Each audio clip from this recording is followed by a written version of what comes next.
नमस्कार साथियों, आज आपको बताएंगे जिंदगी का अनोखा रहस्य जो शायद ही कभी आपने सुना होगा।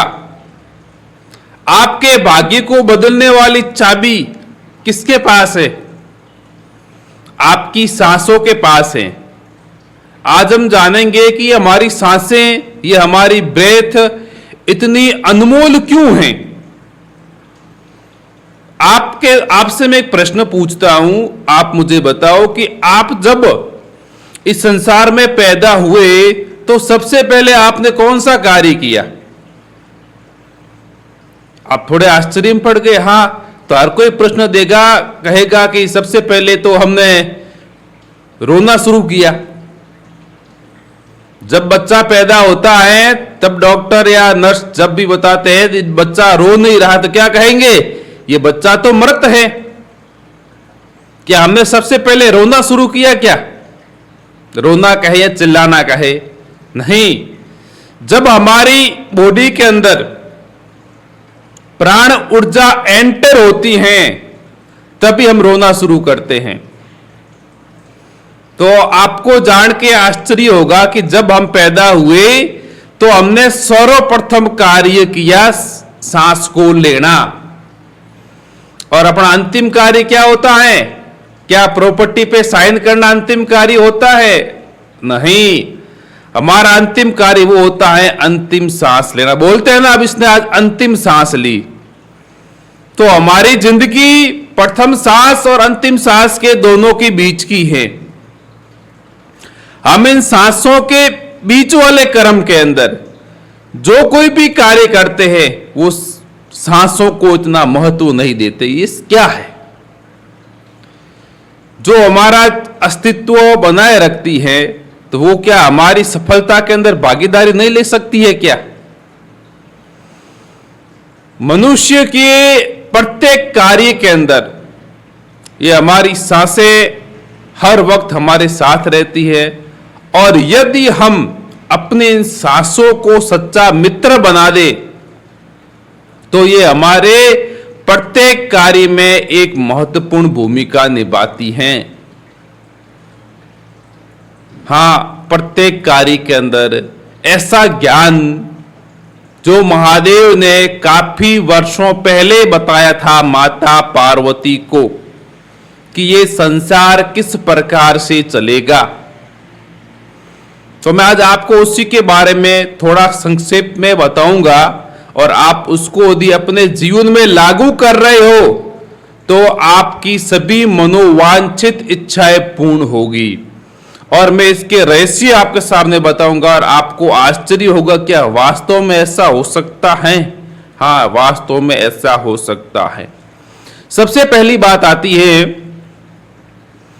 आप आज ये वीडियो देख रहे हो, वीडियो देखने के बाद आप एक काम करना, 5 व्यक्तियों से एक प्रश्न करना, जो प्रश्न मैं आपसे अभी कर रहा हूं। मैं आपसे ये प्रश्न कर रहा हूं और आपको थोड़ा सोचना है अपने दिमाग के अंदर इसका आंसर क्या होगा। मैं आपसे प्रश्न करता हूं कि हम किस नाक से सांस ले रहे हैं? तो आपको भी थोड़ा आश्चर्य हो रहा है, किस नाक से मतलब क्या? हम तो दोनों नाक से सांस लेते हैं। क्या हमारा आंसर ये है? नहीं, आपका ये आंसर गलत है। ये प्रश्न आप 5 लोगों से पूछना और आपको, मुझे विश्वास है कि 95% या 90% लोग यही कहेंगे, हम तो दोनों नोजल से रात और दिन सांस लेते हैं। ये एक गलत उत्तर है। हम श्वसन क्रिया करते हैं एक नाक से 50 मिनट या 55 मिनट, फिर ये स्वर बदलता है। हम इसे स्वर बोलते हैं। जैसे अपन अभी राइट नोजल से सांस ले रहे हैं 50 मिनट या 55 मिनट के बाद हम कुछ क्षण बाद लेफ्ट वाले से लेंगे, जो इन दोनों के बीच का काल होगा 1 मिनट का। उस समय हम दोनों नाक से सांस लेते हैं। जब स्वर बदलते हैं तभी हम दोनों नाक से सांस लेते हैं। और हमारा भ्रम क्या था कि हम तो एनी टाइम दोनों नाकों से सांस लेते हैं। ये एक गलत भ्रम है। हम इस संसार के अंदर हर कोई चीज प्राप्त करना चाहता है, पूरा संसार देख रहे हैं घूम फिर के, लेकिन कभी आपने अपनी अंदर आत्मा को झांक कर देखा है क्या? जो हमारा ये शरीर चलाती है, जो हमारा ये पिंड चलाती है, कौन चलाती है? हमारी सांसें, हमारी ब्रेथ। तो हमें तो यही मालूम नहीं कि हमारी ब्रेथ का मार्ग कौन सा है, राइट है कि लेफ्ट, या दोनों मार्ग से चलती है। इस बात को आप जाने कि हम 1 घंटा राइट से 1 घंटा लेफ्ट से सांस लेते हैं। इसका महत्व क्या है, इसके क्या कार्य, हम सभी बाद में बताएंगे। लेकिन जो मैंने प्रश्न किया वो प्रश्न अब आप कैसे पहचानोगे कि मैं राइट से ले रहा हूं कि लेफ्ट से ले रहा हूं? कुछ विधि तो होगी ना कि हम पहचान सकते कि मेरा कौन सा स्वर, मैं यहां जो स्वर शब्द कह रहा हूं उसका तात्पर्य है कि मैं किस नाक से सांस ले रहा हूं।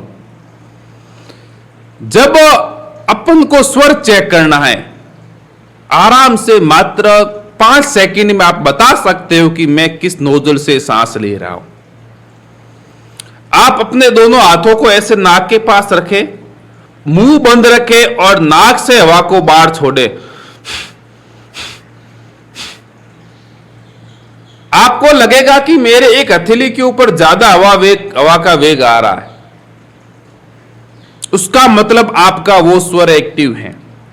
जैसे मैं अभी ऐसे कर रहा हूं तो मेरे इस नोजल पे इस हाथ की हथेली ऊपर ज्यादा वेग आ रहा है, इसका मतलब मेरा सूर स्वर एक्टिव है। मेरा सूर स्वर एक्टिव होना स्वाभाविक भी है, क्योंकि मैं अभी एक कहें तो एक वक्ता का कार्य कर रहा हूं, बोलने का कार्य कर रहा हूं। तो मेरे अंदर एनर्जी चाहिए, मैं जिससे काफी समय तक सार्थक रूप से बोल सकूं, तो उसके लिए सूर्य स्वर बेस्ट होता है।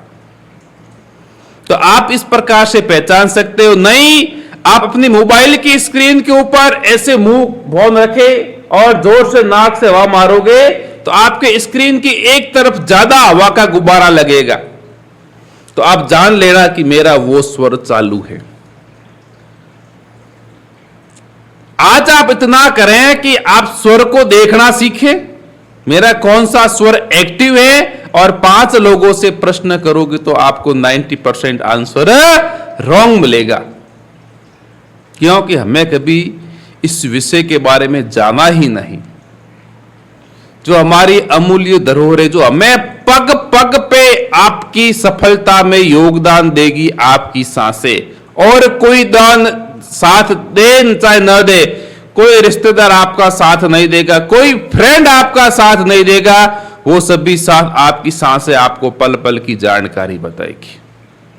ये इतनी इंपॉर्टेंट है। तो आज से अपनी सांसों को जाने, इतना समझे कि मेरा कौन सा स्वर चालू है। मैं आपको छोटा सा इसका परिचय बता देता हूं कि हमारा ये पूरा शरीर 72,000 नाड़ियों से बना है। उन 72,000 नाड़ियों में से 10 नाड़ियां प्रमुख हैं। उनमें से मैं आपको तीनों के आज नाम बताऊंगा। जब हम राइट वाली नोजल से सांस लेते हैं उसे सूर स्वर बोलते हैं, और जब हम लेफ्ट वाली नोजल से सांस लेते हैं उसे चंद्र स्वर बोलते हैं, और जब दोनों नाकों से समान मात्रा के अंदर हम हवा बाहर आ रही है उसे सुषुम्ना काल बोलते हैं।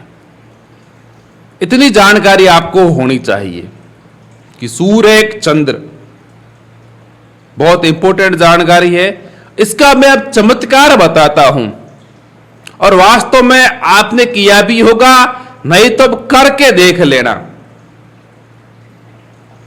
आपको कभी गुस्सा आए तब आप देखना कि आपकी सांसें तेज तेज चलेगी। जब आपको काम क्रोध की भावना होगी तो आपके अंदर ही आपका जो स्वर बहुत स्पीड से चलेगा। ये वास्तविकता है। और किसी को गुस्सा आ रहा है, मैं उसे कहता हूं कि आप उस समय अपनी सांसों की गति को धीरे धीरे स्लोली कर दो। आराम से सांस लेना, बहुत धीरे धीरे छोड़ना। यदि आप उस समय गुस्सा कर लो तो मेरा आपको चैलेंज है, आपका गुस्सा गायब हो जाएगा। कितनी महत्वपूर्ण बात है कि जो मनुष्य का सर्वनाश करता है, जो मनुष्य को हानि पहुंचाता है, उसको हम पल भर में काबू कर सकते हैं, गुस्से को, मात्र आपकी सांसों के माध्यम से। इससे बड़ा चमत्कार क्या होगा? यदि आपको कभी गुस्सा आए या परिवार में किसी को गुस्सा आ रहा है, उसे यही बोलो कि सांसों की गति को आप धीमे कर लो। मेरा यहां गति का धीमा करने से तात्पर्य सांसों को धीरे धीरे लेना और बिल्कुल धीरे धीरे छोड़ना। 5 सांस ऐसे कर लेना, आपका गुस्सा आपका गायब हो जाएगा। इससे बड़ा चमत्कार क्या होगा? आप फिर भी नहीं मानते तो मैं एक और रीजन आपको बता देता हूं आज। चाहे आप विश्व के किसी कोने में रह रहे हो, सभी लोग बोलते हैं कि आपको छींक आ गई है और आपको वहां रुकना है, आगे मत जाना, या बिल्ली ने रास्ता काट लिया। मैं आपके अपने शरीर के ऊपर आता हूं कि आपको छींक आ गई और आपके परिवारजन बोलेंगे कि रुक जाओ 5 मिनट के लिए, बाद में जाना। क्यों? पीछे कोई विज्ञान है और आप जाते हो, संदेह रहता है, आपको नुकसान होता है, आप रुक जाते हो। क्या रुकना चाहिए? हां, रुकना चाहिए। पर क्यों रुकना चाहिए? कभी इसके ऊपर आपने सर्च किया? स्वर विज्ञान बताता है कि जब आपको छींक आती है तब आपके नोजल के अंदर, इस नाकों के अंदर जो कचरा होता है, जो डस्ट होती है, वो झटाक से बाहर आती है। और झटाक से बाहर आने से आपका सुषुम्ना स्वर एक्टिव हो जाता है। मतलब आप दोनों नोजल से सांस लेना शुरू कर देते हो और दोनों नोजल से अपन की सांस जब चल रही है, उस समय आप कोई भी कार्य करोगे आपको नुकसान होगा, ऐसा स्वर विज्ञान बताता है। हमारे बूढ़े बुजुर्ग ऋषि मुनि कह के गए हैं, हम उनकी पालना तो कर रहे हैं अभी तक, लेकिन पीछे का रीजन बहुत आपको जानकारी होना सही रहेगा। तो आप बात कर सकते हो, हाँ इस वजह से छींक आ गई, हम आगे नहीं बढ़ेंगे। तो यही स्वर विज्ञान का एक अनोखा रहस्य है।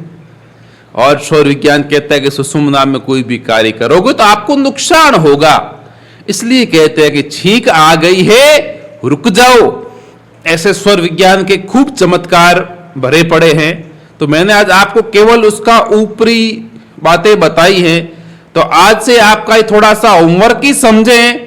केवल आप सांसों को अपनी परखें, जांचें कि मेरा कौन सा स्वर चल रहा है।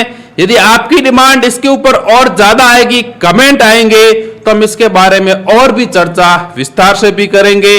और मेरा एक चैनल वैसे ही अवेलेबल है पूरा स्वर विज्ञान के ऊपर, जिसका नाम है चेंज योर लाइफ विद स्वर विज्ञान।